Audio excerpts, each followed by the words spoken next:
Hello friends, CRK पात्रोड science college Dhanera. Welcome to online education department of physics paper 302। तो मित्रों, आज आप यूनिट 1 स्टार्ट करीशू। एमां पहलू चेप्टर है डाइइलेक्ट्रिक। तेनुं पहलू लेक्चर। एमां आपणो पहलो क्वेश्चन एवो है कि एक सूत्र आपी है zeta E okay is equal to N alpha upon epsilon 0 छेदनी अंदर 1 - एन अल्फा अपॉन 3 एप्सिलॉन 0 ये स्वीकारीने अने वायु स्वरूपमांना अध्रुवीय डाइइलेक्ट्रिकनी संपूर्ण चर्चा करो। एटले टूंकमां वायु स्वरूपमां अध्रुवीय डाइइलेक्ट्रिक छे एनी आपणे वर्तणूकनो आपणे अभ्यास करीए छीए। तो डाइइलेक्ट्रिक एटले सामान्य जे अवाहक पदार्थो छे एने शुं कहेवामां आवे? डाइइलेक्ट्रिक कहेवामां आवे। अने अध्रुवीय एटले शुं? शब्द अध्रुवीय तो सामान्य जे कोईपण पदार्थ होय परमाणु होय तो एनी अंदर धन अने ऋण विद्युतभारो होय। जो धन अने ऋण विद्युतभारोनुं केंद्र जो एक ज होय, धन अने ऋण विद्युतभारनुं केंद्र जो एक ज होय, आ रीते धन अने ऋण विद्युतभारनुं केंद्र जो एक ज होय तो ए सामान्यतः अध्रुवीय अणु कहेवाय। अने धन अने ऋण छूटा पड़ी अने आ रीते डायपोल मोमेंट बनावे, आ रीते डायपोल मोमेंट ओके धन अने ऋण तो जेने आपणे शुं कहीए ध्रुवीय, जेम के आवा अणुनुं ध्रुवीभवन थयुं छे एवुं आपणे कही शकीए। अने सामान्य जे ध्रुवीभवन थई अने जे डायपोल मोमेंट रचाय तो डायपोल आपणे शुं कहीए छीए? पी कहीए छीए, जे सदिश राशि छे अने एनुं सूत्र थशे 2a × q। 2a ए अंतर छे बे धन अने ऋण विद्युतभारोनुं वच्चेनुं। तो आ खबर होवी जोईए। हवे एने आपणे चर्चा करीए। अहींया तो सामान्य डाइइलेक्ट्रिक आगळ एम लख्युं छे के धन अने ऋणमां धन जे छे धन के प्रवाही एना माटे डाइइलेक्ट्रिकनी चर्चा करीए। तो हवे आ प्रश्न वायु माटे छे के वायु माटे डाइइलेक्ट्रिक कई रीते वर्ते छे। तो एना माटे एक सूत्र जे छे हमणां हाल क्वेश्चनमां हतुं के पहेला आपणे आ सूत्र याद राखवानुं के zeta E is equal to N alpha upon epsilon 0 भाग्या 1 - एन अल्फा अपॉन 3 एप्सिलॉन 0। हवे एनी अंदर ए नी किंमत पहेला लई लेवानी। ए एटले परमाणुनी त्रिज्या जे तमारे याद राखवानुं जे थशे 4 पाई एप्सिलॉन 0 × a³। हवे आ शुं करवानुं अल्फानुं मूल्य आपणे जीटा ईना सूत्रमां मूकी देवानुं। जे अल्फा होय छे त्यां अल्फानी किंमत मूकी देवानी। तो जीटा ई बराबर एन अल्फा तो एनी जग्याए हवे एन × 4 पाई एप्सिलॉन 0 × a³ भाग्या एप्सिलॉन 0 भाग्या 1 - N 4 pi epsilon 0 × a³ divided by 3 epsilon 0। એટલે આપણે શું કર્યું કે જીટા ઈના સૂત્રમાં જે આલ્ફા પદ હતું એની જગ્યાએ આપણે આ 4 પાઈ એપ્સિલॉन 0 × a³ કિંમત મૂકી આપણને આવું સમીકરણ મળ્યું। પરંતુ હવે n બરાબર તમારે ફરીથી એક વસ્તુ જે છે એ યાદ રાખવાની કે n બરાબર શું થાય તો 1/4/3 phi r³ ઓકે એ n થશે। તો હવે આ જે સૂત્ર આવ્યું એની પાછળ n ની કિંમત મૂકી દેવાની। તો n ની કિંમત મૂકશો તો zeta e = n ની કિંમત n ની જગ્યાએ 1/4 પાઈ r³ બાકીના પદ એમના એમ ઓકે। હવે અહીંયા શું કરવાનું કે તમારે જે આ બે પદ આવે અંશ અને છેદમાં, અંશમાં પણ પાછા બે પદ આવે છે તમે જોઈ શકો છો આ રીતે કે 4/3 પાઈ a³ ઓકે અને છેદમાં 4/3 પાઈ કેપિટલ r³ તેની જગ્યાએ f લઈ લઈએ ઓકે। તો અહીંયા f લઈ લઈશું તો હવે આપણું સૂત્ર શું થશે મિત્રો? તો આ આખું સંપૂર્ણ પદ એની જગ્યાએ f ધાર્યું તો 3f થશે ડિવાઇડેડ બાય 1 એમના એમ અને ફરીથી જો આના છેદમાં આ જે છે બરાબર તો f થશે। તો એક નવું પદ મળ્યું જીટા e = 3f ભાગ્યા 1 - f। હવે જુઓ કે આપણે આર એ આપેલા પરમાણુની બખોલ ત્રિજ્યા લીધી છે એટલે અહીંયા આર શું છે? બખોલની ત્રિજ્યા છે। હવે શું કહે છે કે વાયુ સ્વરૂપમાં પરમાણુ દૂર અલગ અલગ હોય બીજાથી બરાબર। પરમાણુ અલગ અલગ હોય એટલે બખોલ શું થાય? બખોલનું કદ ખૂબ જ મોટું થાય ધીરે ધીરે। પરમાણુ શું દૂર હોય એકબીજાથી તો બખોલ ધીરે ધીરે શું થાય? ખૂબ જ કહેવાય કે એનું કદ મોટું થતું જાય। હવે બખોલ મોટું છે એટલે ત્રિજ્યા શું થાય? મોટી થાય। તો ત્રિજ્યા મોટું હોય તો એવા અર્થમાં એફનું મૂલ્ય નાનું થાય ઓકે। તો એફનું મૂલ્ય નાનું થાય તો હવે વાયુ પદાર્થ માટે આપણે શું કરીશું કે જે આ સમીકરણ છે એમાં છેદ એફનું મૂલ્ય મોટું છે નાનું છે તો એને અવગણ લઈએ। તો એફને નાનું ગણ લઈએ તો એટલે કે અવગણ લઈએ તો આપણે ઝીટા ઈ બરાબર શું થશે? 3f થશે। આ રીતે ઝીટા ઈ બરાબર શું હશે? 3f okay. તો વાયુ પદાર્થો માટે તમે યાદ રાખો ને એફનું મૂલ્ય શું થાય? ખૂબ નાનું। હવે એફને અવગણીએ તો ફરીથી તમારે ઝીટા ઈ બરાબર 3f મળે। આટલા સુધી વાત કરી। ચલો હવે ફરીથી આપણે એફ ઉપર જઈએ તો એફ બરાબર આપણે આગળ આ રીતે એફ બરાબર ધાર્યું હતું પરિણામ। હવે જુઓ 4/3 પાઈ f³ આજે 4/3 પાઈ r³ સોરી ઓકે એના બરાબર શું થાય? n થાય। તો મૂકી દો અહીંયા n ઓકે કારણ કે આપણે 1/n બરાબર 1/4 પાઈ r³ હતું તેની જગ્યાએ આપણે n મૂકી દઈએ અને આ જે પદ છે એની અંદર એપ્સિલॉन 0 અને એપ્સિલॉन 0 વડે શું કરી દઈએ આપણે અંશ અને છેદમાં ગુણ્યાને ભાગી લઈએ તો હવે આપણી પાસે શું થશે તો એફ બરાબર એન આલ્ફા ફરી પાછી શું આલ્ફાની કિંમત આવી ગઈ ઓકે કે ભાઈ આલ્ફાની કિંમત 4πε0 એક 4πε0 એક ક્યુબ તેની જગ્યાએ આલ્ફા અપોન 3ε0 એટલે શું કર્યું આની અંદર એફ વાળું સૂત્રમાં જે એફની આપણે કિંમત ધારી હતી એ પદ ઉપર ગયા એના પર ફરી પાછી આલ્ફાની કિંમત મૂકી દઈ એટલે આપણે એફ બરાબર એન આલ્ફા અપોન 3ε0 મળી ગયું હવે એફ નાનો છે તેમ આ એફનો ઉપયોગ સમીકરણ નંબર 45માં કરીએ તો ઝીટા ઈ બરાબર તો હવે સમીકરણ 45 હતું એની અંદર ઝીટા ઈ બરાબર શું હશે એન આલ્ફા ભાગાકારમાં એપ્સિલોન 0 થશે એટલે શું કરવાનું તમારે કે જ્યાં એફ આવે એટલે કે છેદમાં તમે જો અહીંયા સૂત્ર જુઓ કે તમારું જે સૂત્ર જે છે આપણું જે સમીકરણ અહીંયા જે છે આપણે જોઈ લઈએ ઓકે તો 1 - n આલ્ફા અપોન 3ε0 છે અહીંયા આગળ ઓકે તો હવે n આલ્ફા અપોન 3ε0 એની જગ્યાએ તો આપણે શું કિંમત મળી એફ મળી ઓકે તો એફને આપણે અવગણ લઈ એટલે તો 1 - f જતું રહ્યું તો જે ડાયરેક્ટ લેવા આપણને શું મળે અહીંયા શું છે 1 - f હવે એફ નાનો છે તો આની જગ્યાએ એફ લખી દીધું તો એફ નાનો છે તો એફ જતો રહે તો શું થશે એફ રિમૂવ થશે તો ઝીટા ઈ બરાબર na અપોન એપ્સિલોન 0 એટલે કે જે એફ બરાબર જે છે એ સૂત્ર આપણને ઝીટા ઈ બરાબર na અપોન એપ્સિલોન 0 મળે હવે આપણે આગળ વિચારીએ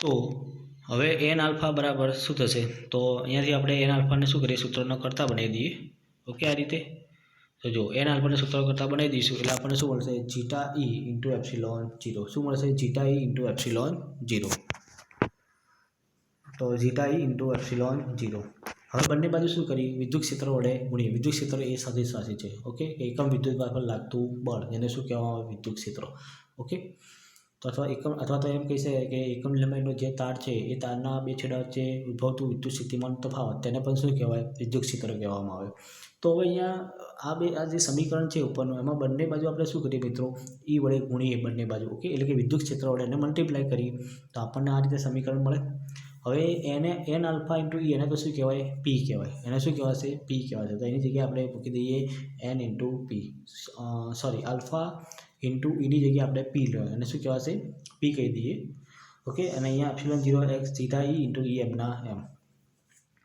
તો હવે આખું આ જે પદ છે એની જગ્યાએ શું કરી દીધું એક બીજું પી તો કેપિટલ પી છે આ સ્મોલ પી છે અને આ કેપિટલ પી છે તો હવે કેપિટલ પી બરાબર શું મળે એપ્સિલોન 0 ઝીટા ઈ ઇન્ટુ વિદ્યુત ક્ષેત્ર સદિશ વિદ્યુત ક્ષેત્ર ઈ તો આ જે રચના જે છે એ વાયુ પદાર્થોમાં અધ્રુવીય જે પદાર્થો છે એની વર્તણૂક દર્શાવે છે આથી વાયુ સ્વરૂપમાં અધ્રુવીય ડાયઇલેક્ટ્રિક પદાર્થો માટે સમીકરણ નંબર 50માં ઈ માટે ઈ અહીંયા લોકલ લેવાની જરૂર નથી ઓકે આમ આવા પદાર્થો માટે તમારે જે પીનું મૂલ્ય છે એ શું થશે એપ્સિલોન 0 ઝીટા ઈ ઇન્ટુ સદિશ ઈ ઓકે જ્યાં તમારે પીનું વેલ્યુ યાદ રાખવાની પી બરાબર કેપિટલ એન ઇન્ટુ સ્મોલ પી અને એની જગ્યાએ શું લખાય તો એની પીની જગ્યાએ આ જે કેપિટલ પી છે એની જગ્યાએ આલ્ફા ઇન્ટુ સદિશ ઈ તો આ ત્રણ સૂત્રો થઈ ગયા એ તમારે યાદ રાખવાના તો આ થઈ ગયું વાયુ સ્વરૂપમાં અધ્રુવીય ડાયઇલેક્ટ્રિકની અસર ક્વેશ્ચન 2 લઈ લઈએ આપણે બીજો ક્વેશ્ચન કે વાયુ સ્વરૂપમાં હવે ધ્રુવીય ડાયઇલેક્ટ્રિક પદાર્થ માટે નીચેનું સૂત્ર મેળવો તો આપણને એક આઈએમપી થિયરી છે તો હવે ધ્રુવીય પદાર્થો માટેની વાત કરીએ કે એની અસર કેવી રહી છે વાયુ સ્વરૂપમાં તો અહીંયા તમને એક સૂત્ર આપ્યું છે કે વેક્ટર p = n p² ભાગ્યા 3kT ઇન્ટુ વેક્ટર ઈ એટલે કે સદિશ ઈ એટલે વિદ્યુત ક્ષેત્ર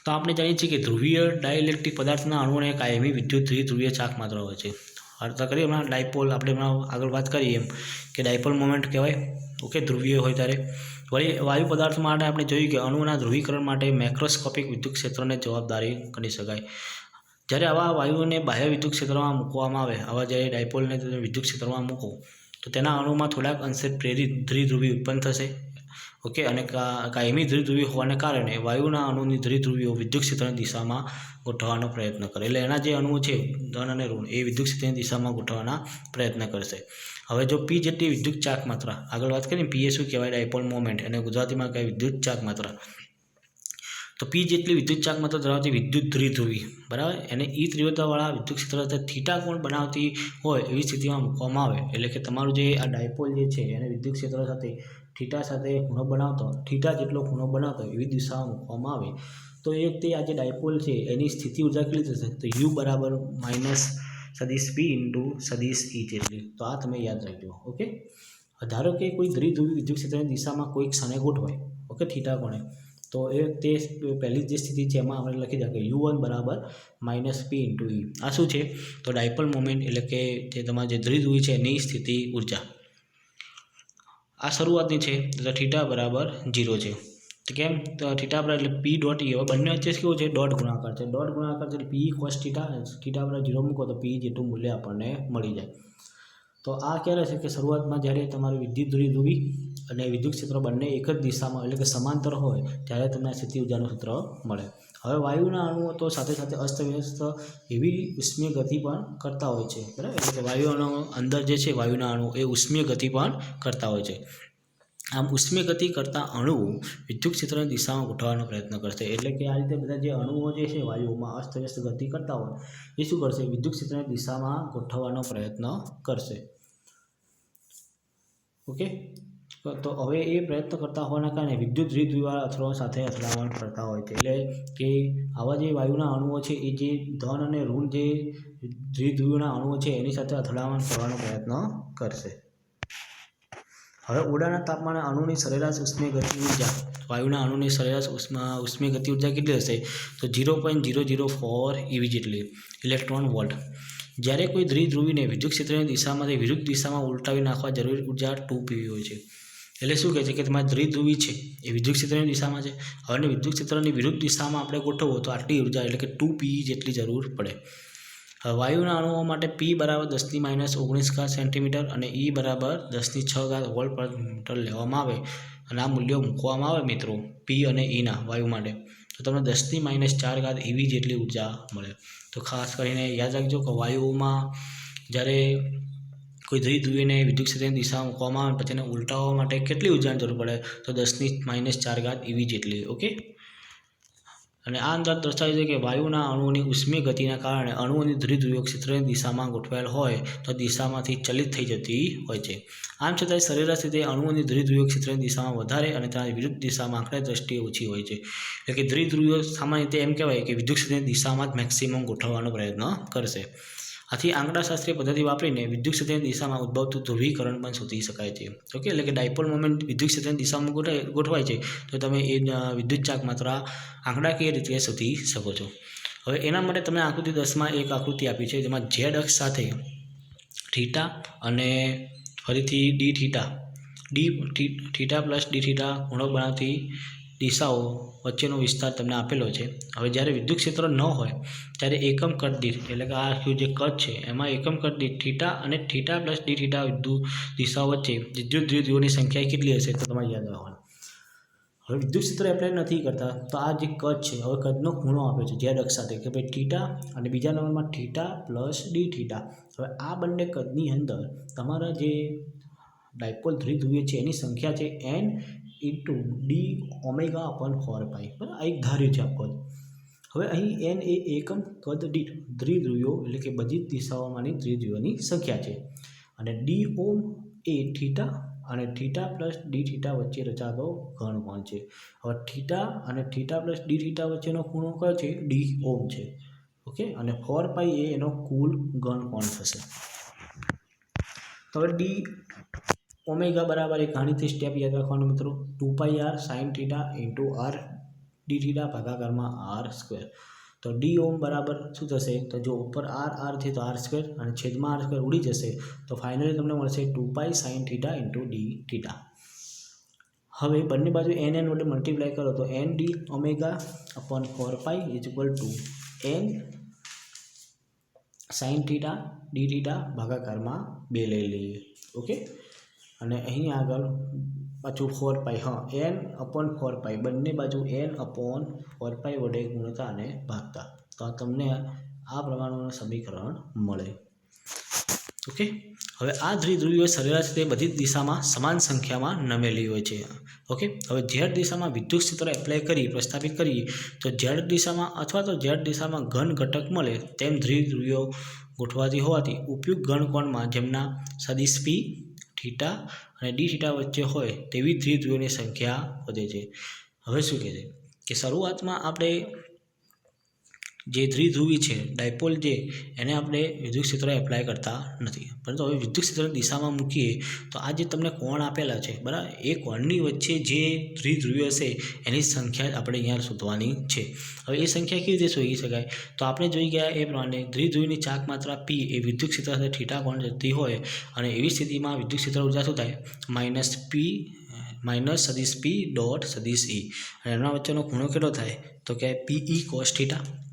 ઓકે, આથી બોલ્ટ્ઝમેનના વિતરણ અનુસાર હવે સંખ્યા સુધી છે તો આપણે એક બીજું સમીકરણ લઈશું બોલ્ટ્ઝમેનનું, જેમાં પીના નમનનો થીટા અને D theta plus D theta વચ્ચે હોય એવી એકમ કટ દીઠ દ્વિધ્રુવીઓની સંખ્યા બોલ્ટ્ઝમેનના સમીકરણથી આ રીતે આપી શકાશે. હવે જો મિત્રો n એટલે આપણે સંખ્યા છે તો આને સંખ્યાના રૂપમાં લખીએ તો n theta into d theta. હવે જે અહીંયા જે આકૃતિ આપેલી છે જે ઝેડ અક્ષ સાથે ખૂણો બનાવે છે એ ખૂણાના વિસ્તારમાં જેટલી દ્વિધ્રુવીઓ છે એ સંખ્યા ગણવાની છે. એટલે આપણું વિધેય થીટાની સાપેક્ષે બને, એટલે કે n theta D theta is equal to c into e raise to minus u upon kt D omega. Okay, જ્યાં એક કે બોલ્ટ્ઝમેનનો અચળાંક, ટી એ નિરપેક્ષ તાપમાન અને c એ અચળ છે. વ્યવહારમાં u ભાગ્યા ktનું મૂલ્ય ખૂબ નાનું છે. હવે જો u ભાગ્યા ktનું મૂલ્ય નાનું હોય એટલે આપણે શું કરી શકાય કે જો કે આ જે પદ છે u ભાગ્યા kt નાનું છે એટલે નાનું એટલે 0 લઈ શકાય. તો ચલો e રેઝ ટુ 0 બરાબર 1 લઈ લઈએ. શું લઈ લઈએ? e રેઝ ટુ 0 બરાબર 1 થાય. તો એટલા માટે અહીંયા આગળ તમે જુઓ કે e raise to minus u upon kt બરાબર શું લખ્યું છે? 1 માઇનસ u અપોન kt. હવે u અપોન ktનું મૂલ્ય નાનું હોય એ kt u અપોન ktને અવગણો તો શું થાય? 1 આવે. એટલા માટે તમે જો હમણાં હાલ મેં જોયું ને માઇનસ u અપોન kt બરાબર સમીકરણ શું આવ્યું હતું? આપણે 1 આવ્યું હતું. એટલા માટે આ પદ e raise to minus u upon ktની જગ્યાએ આ પદ લખ્યું છે. હવે n theta D theta equal to c. હવે ડી ઓમેગા આગળ જે આપણું વિધેય છે એની કિંમત મૂકી દઈએ. ઓકે, અને એની કિંમત મૂકીએ અને યુની કિંમત મૂકી દઈએ. u બરાબર PE cos થીટા. આ બંને વેલ્યુ મૂકીએ u અને ડી ઓમના એટલે પાછું તમને એક આ સમીકરણ 57 અહીંયા મળશે. હવે એકમ કટ દીઠ n પરમાણુની સંખ્યા શોધવી છે મિત્રો. તો n બરાબર આપણે ઇન્ટિગ્રેશન લઈશું 0 થી પાઈ સુધીનું. 0 થી પાઈ, કારણ કે તમારો જે વિસ્તાર જે કદ છે એમાં અહીંયા 0 થી લઈ અને પાઈ સુધીનો આટલા કદની અંદર આપણે દ્વિધ્રુવીય અણુઓની સંખ્યા શોધીશું.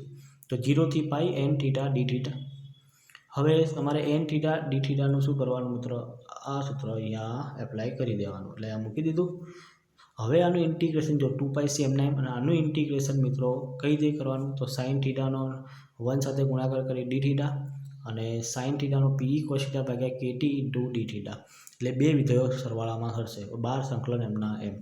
હવે સંકલન માટે ખંડસહ સંકલન આવે છે અહીંયા, અને એ ખંડસહ સંકલનનો ઉપયોગ કરી અને તમે એનો જવાબ લાવશો એટલે તમને કયો મળશે? 4πc.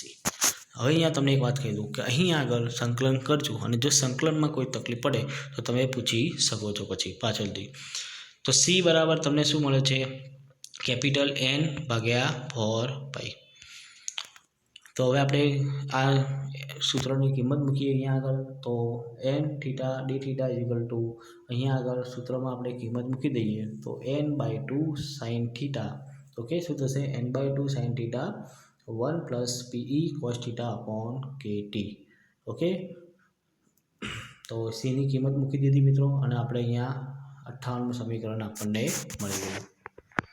હવે સમીકરણ 58 તમને શું બતાવે છે અહીંયા આગળ કે ઝેડ અક્ષ સાથે નાનો કોણ બનાવતી દિશામાં વધારે સંખ્યામાં દ્વિધ્રુવીઓ હશે. હવે ઝેડ અક્ષ સાથે થીટા કોણે નમેલી દ્વિધ્રુવીનો ઝેડ દિશામાં ઘટક P cos થીટા હોવાથી ઝેડ દિશામાં એકમ કદ દીઠ ઉગવતી દ્વિધ્રુવી ચાક માત્રા. હવે દ્વિધ્રુવી ચાક માત્રા શોધી લઈએ. આગળ આપણે પહેલાં શું દ્વિધ્રુવી અણુઓની સંખ્યા શોધી. હવે ચાક માત્રા એટલે અહીંયા શું થશે કે ચાક માત્રા જે છે એ ઝેડ દિશા સાથેનો જે ઘટક છે એ P cos થીટા થશે. કારણ કે ચાક માત્રા શું છે? થીટા કોણે ગોઠવાયેલી છે. હવે થીટા કોણે ગોઠવાયેલી છે ચાક માત્રા બરાબર, તેના બે ઘટકો આ રીતે થીટા કોણે ગોઠવાયેલી છે. તો એનો આપણે ઝેડ દિશામાંનો ઘટક શું થશે? P cos theta. એટલે અહીંયા લખ્યું P cos થીટા. હવે આગળથી મિત્રો n થીટાની કિંમત મૂકીએ. n થીટા આપણે મેળવ્યા છે એ પ્રમાણે. તો n થીટાની કિંમત અહીંયા જે છે આપેલી છે એ અહીંયા ચાક માત્રાના સૂત્રમાં આપણે એ કિંમત મૂકી દઈએ તો આપણને આવું સમીકરણ મળશે. ઓકે, અને અહીંયા પણ હવે તમારે ઇન્ટિગ્રેશન કરવાનું છે. એ ઇન્ટિગ્રેશન કરશો એટલે તમને capital N into P square into E ભાગાકારમાં 3KT મળે.